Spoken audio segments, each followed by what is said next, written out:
C'est le monde et c'est beau. Voyage avec Moko. Moko, Moko. Les sables de la forêt.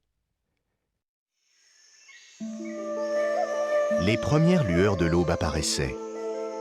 Le soleil effleurait peu à peu de ses rayons dorés l'horizon tout entier.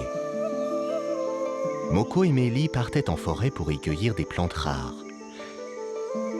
Mélie savait ce qu'il fallait trouver, et Moko la suivait.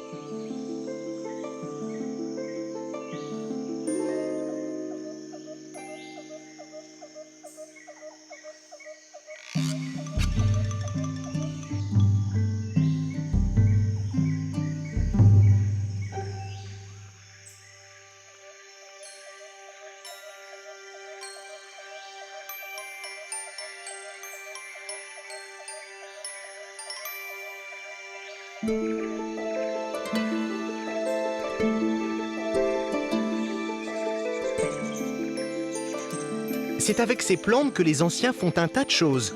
De la cuisine, des remèdes, elles ont de vrais pouvoirs. Elle détacha d'une branche une feuille aussi large que l'aile d'un oiseau et la laissa planer portée par la brise des sous-bois. Moko suivit la feuille au gré de sa danse entre les arbres. Enfin, elle se posa. Moko s'approcha pour la ramasser, quand soudain, ses pieds s'enfoncèrent dans le sol. Il tenta de se dégager, mais plus il bougeait, plus il s'enlisait. « La terre va m'engloutir! À l'aide !» cria-t-il.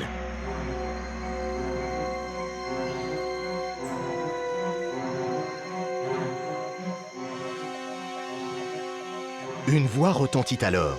« Jeunes imprudents, savez-vous que la forêt est remplie de dangers? Il m'a fallu du temps pour vous trouver. » Leur ami pêcheur accourait. Il lança une liane à Moko. « Ne bouge surtout pas et accroche-toi » cria-t-il. Moko saisit la liane à pleine main et le pêcheur tira de toutes ses forces. Au bout de quelques instants, les pieds de Moko furent libérés de l'emprise de la terre. Il était sauvé. « J'ai couru après la feuille pour l'attraper et la forêt m'a puni » dit Moko. « Ce n'est pas la forêt qui t'a puni, c'est ton inconscience et ton ignorance. Vous êtes ici dans la région des sables mouvants. Rentrez au village à présent. »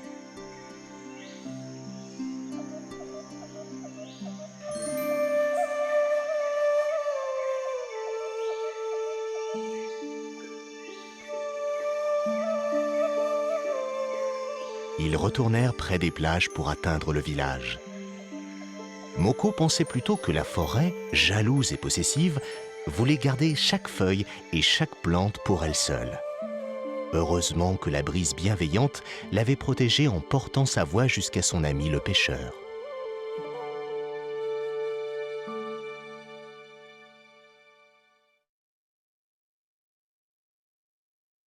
Qu'est-ce qu'un sable mouvant ?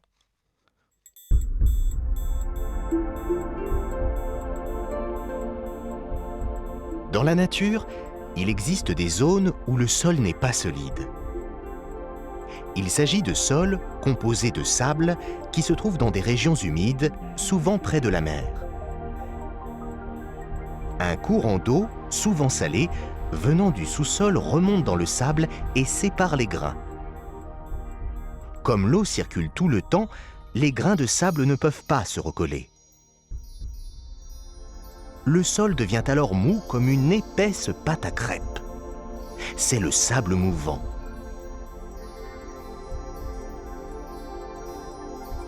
On ne le remarque pas forcément, car le soleil a souvent séché une fine couche en surface. Mais dès qu'un poids se pose dessus, le sol redevient mou et le poids s'enfonce.